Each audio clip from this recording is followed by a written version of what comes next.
Alhamdulillah Rabbil Alameen wassalatu wassalamu ala Sayyidil Anbiya wal Mursaleen. This is Mujib Qazi and you're watching Washington Roundtable powered by VOK TV. بہت سارے لوگ یہ سوالات اٹھاتے ہیں کہ آخر انڈیا کو کیا سوجی کہ اس نے پاکستان پہ حملہ کیا. دیکھیے اس کو اٹس ناٹ دیٹ سمپل. تھوڑا سا آپ کو اس کو دیکھنا پڑے گا international global geopolitical perspective میں. آپ کو اس کو دیکھنا پڑے گا کہ ایک تو ٹائمنگ اس کی ایسی تھی کہ جب یو ایس کے vice president J D Vance was in India with his wife, اور انہوں نے رائٹ آفٹر ہز ٹرپ ہی gave a statement to a media outlet. We want India, basically what he was giving an impression کہ India کو وہ ignite کر رہے تھے کہ وہ پاکستان پہ اٹیک کرے, but at the same time they were trying to let Pakistani authorities know کہ do not escalate it, meaning کہ تھوڑی بہت مار کھا کے آپ لوگ چپ ہو جائیں. لیکن انڈیا نے اس کو اس طریقے سے پوک کیا کہ سچویشن پہلے 2-4 دن تو ہماری اتھارٹیز نے پاکستان کے اندر, آپ نے دیکھا ہوگا خاموشی تھی. 3-4 دن سے ڈرونز بھی آ رہے تھے, کچھ لاشیں بھی گر رہی تھی, بارڈر پہ بھی ایکٹیویٹی ہو رہی تھی, لائن آف کنٹرولز پہ بھی, لیکن کچھ آگے سے رسپانس نہیں دیا جا رہا تھا, جس کی وجہ سے یہ امپریشن بڑھتا جا رہا تھا کہ اٹ لکس لائک کہ Pakistani authorities were on board, کوئی میوچل انڈرسٹینڈنگ کے ساتھ ایک فرینڈلی میچ کھیلا جا رہا ہے. لیکن جب دیکھنے میں آیا کہ نور خان ایئر بیس پہ حملہ ہو گیا اور پاکستان کے اندر ڈیپ انٹو پاکستان, لاہور, کراچی, ادھر ادھر جب آپ نے دیکھا کہ ڈرونز اٹیک ہونا شروع ہوئے, تو سننے میں آیا, رپورٹس یہ کہہ رہی ہیں کہ پاکستان ایئر فورس کے جو چیف تھے, اینڈ ہی ٹوک دا اسٹانس کہ کسی صورت میں ہم یہ الاؤ نہیں کریں گے کہ انڈیا جو کہ ان لائن ود اسرائیل ہے اس وقت, اور وہ اسی ماڈل کو ریپلیکیٹ کر رہا ہے جس میں 60s میں اگر آپ کو یاد ہو عراق کے اندر ایئر فورس کو اٹھنے ہی نہیں دیا گیا تھا, تو ساری ایئر فورس انہوں نے اڑنے سے پہلے ہی اڑا دی تھی. تو یہ نہیں چاہ رہے تھے, پاکستان ایئر فورس کے چیف نہیں چاہ رہے تھے کہ ہماری ایئر فورس کو ختم کر دیا تھا, تو ان کا آلریڈی پلان تھا. اینڈ دین جو بعد میں رپورٹس میں آئیں کہ انہوں نے پھر جو 12-15 گھنٹے کی جو انہوں نے اپنی ایکسرسائز شو کی, جس میں انڈیا کے 6 سے 7 رافیل جیٹس بھی گرائے, پھر ان کو S-400 بھی ان کا تباہ کر دیا, اور آبویسلی پھر ساری ہماری ملٹری آن بورڈ ہوگی, ہماری ملٹری فورسز, نیوی کو بھی الرٹ کر دیا. یہ ساری خبریں آپ نے سن رکھی ہیں. سو جب انڈیا کو اس طرح کا رسپانس ملا تو انڈیا کے لیے بھی یہ ایک شاکنگ تھا. تو اب اس سے کیا نتیجہ نکالا جا سکتا ہے؟ تو there are few things that we can draw from this. ایک تو یہ ہو سکتا ہے کہ شاید یو ایس چیک کرنا چاہ رہا تھا کہ انڈیا کے مسلز کتنے ہیں اور پاکستان کا ڈیفینسو میکنزم کتنا اسٹرانگ ہے. ایک تو یہ ہو سکتا ہے. دوسرا یہ ہو سکتا ہے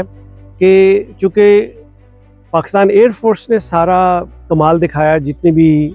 ان کی ملٹری مائٹ تھی, یا جو بھی ان کی جو ٹریننگ تھی, یا جو ان کا جذبہ تھا, یا جو ان کو ملک کے دفاع کرنے کا جو انہوں نے ذمہ داری اپنے کندھوں پہ اٹھا رکھی تھی, اس کو انہوں نے فل فلیج ڈسپلے کیا. لیکن اس کا فائدہ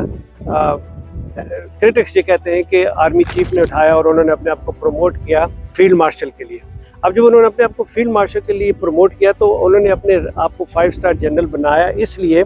پریزیڈنٹ آف یو ایس سے ملاقات کر سکے. اور اس کی تھوڑی بہت انڈیکیشن امبیسڈر شمشاد صاحب نے بھی دی ہے کہ شاید یو ایس نے شاید دی ہو انڈیا کو کہ آپ پاکستان پہ حملہ کریں. اس کا فائدے 2 ہونے تھے. ایک تو یہ کہ وہ چیک کرنا چاہ رہے تھے کہ انڈیا جو اپنے آپ کو ایک ساورن کنٹری مانتا بھی ہے, ڈکلیئر بھی کرتا ہے, وہ یو ایس کے آرڈر اس طرح نہیں مانتا جس طرح پاکستان میں مان لیے جاتے ہیں. ایک تو وہ یہ چیک کرنا چاہ رہا تھا کیونکہ انڈیا کو اس وقت تک جتنا بھی تیار کیا گیا ہے یو ایس کی طرف سے, وہ اس لیے تیار کیا گیا ہے کہ کسی طریقے سے چائنا کے اوپر چیک رکھا جا سکے. ایک تو انہوں نے اس کو ٹیسٹ کرنا تھا, وہ پھر جب اس میں انڈیا فیل ہو گیا تو شاید کسی حد تک انہوں نے ریٹریو کر لیا ان کے ساتھ. آپ دیکھ رہے ہیں تھوڑی سی رفٹ نظر آ رہی ہے آپ کو between U S and India, لیکن Pakistan all of a sudden بہت فیورٹ ہو گیا. اور اس کی وجہ یہ ہے کہ پاکستان کی جو اس وقت جیوگرافیکل لوکیشن ہے وہ بڑی امپورٹنٹ ہے یو ایس کے لیے, کیونکہ یو ایس جتنے بھی ہاٹ اسپاٹ ہیں اس کو چیک میں رکھنا چاہ رہا ہے, جس میں افغانستان ہے, ایران ہے, اور پھر چائنا بھی ہے. اب 2 چیزیں میں اس میں واضح کرنا امپورٹنٹ سمجھتا ہوں. ایک تو یہ ہے کہ حامد میر صاحب نے انکشاف کیا ہے, and he has through his vlog he has shared some of the evidences کہ موساد اور را نے مل کے پاکستان کے خلاف یہ آپریشن تیار کیا تھا جسے آپریشن سندور کا نام دیا گیا ہے، اور اس کی وجہ یہ ہے کہ دونوں کی آئیڈیالوجی ایک ہے، دونوں اپنے آپ کو انسپائر کرتے ہیں ہٹلر سے، نازی سے، ایک نے اپنے آپ کو نام دے رکھا ہے زائنزم کا، دوسرے نے اپنے آپ کو RS ہندتوا کا نام دے رکھا ہے۔ تو ان دونوں کا ملی بھگت تھی پاکستان کو گھٹنے ٹیکنے کے لیے، لیکن الحمدللہ پاکستان کی سچویشن ایسی نہیں تھی، انہوں نے اس کو غزہ سمجھ کے اٹیک کیا، تو آگے اس کو اس کی فل مائٹ رسپانس ملی۔ ایک تو یہ چیز سمجھنے کی ضرورت ہے، جو پاکستانی ڈپلومیٹس، یہ پاکستانی جو اس وقت ہمارے فارن آفس ہیں، ان کو سمجھنے کی ضرورت ہے۔ I am sure they are probably aware of it, but what action they are taking that is yet to be asked. Number 1 کہ اسرائیل سے جتنے بھی لوگ ویکیشنز کے لیے جاتے ہیں، they all go to the northern side of India, وہاں پہ جو چائنا کے ساتھ اسٹیٹس لگتی ہیں وہاں پہ، اور سننے میں آیا کہ واسٹ میجارٹی آف جوز جو ہیں وہاں پہ اپنی پراپرٹیز خرید رہے ہیں، بزنس اسٹیبلشز کر رہے ہیں، اور وہاں سے وہ موساد اور راہ مل کے آپس میں پاکستان کے خلاف منصوبہ بندی بناتے ہیں۔ یہ چیز پاکستان کو چیک میں رکھنا پڑے گی تاکہ وہ دیکھ لیں کہ یہ کیا ان کا پلان ہو رہا ہے۔ سیکنڈلی دیکھنے میں یہ آیا کہ اس وقت جو ایران نے اسرائیل کو سبق سکھایا ہے، یہ بھی ایک ٹیسٹ تھا جو US چیک کرنا چاہ رہا تھا کہ اگر اسرائیل اٹیک کر دیتا ہے ایران پہ تو ایران کی کیپیبلٹی کو چیک کرنا تھا۔ تو اب دیکھا کہ ایران نے تو آگے سے اپنے آپ کو پروو کیا کہ they are ready to fight any aggressor that comes about. اب اس کے ساتھ پاکستان مل کے کہیں اسرائیل پہ اٹیک نہ کر دے، کیونکہ آپ کو پتہ ہے خبروں میں ہر جگہ پہ اس طرح کی باتیں آ رہی تھیں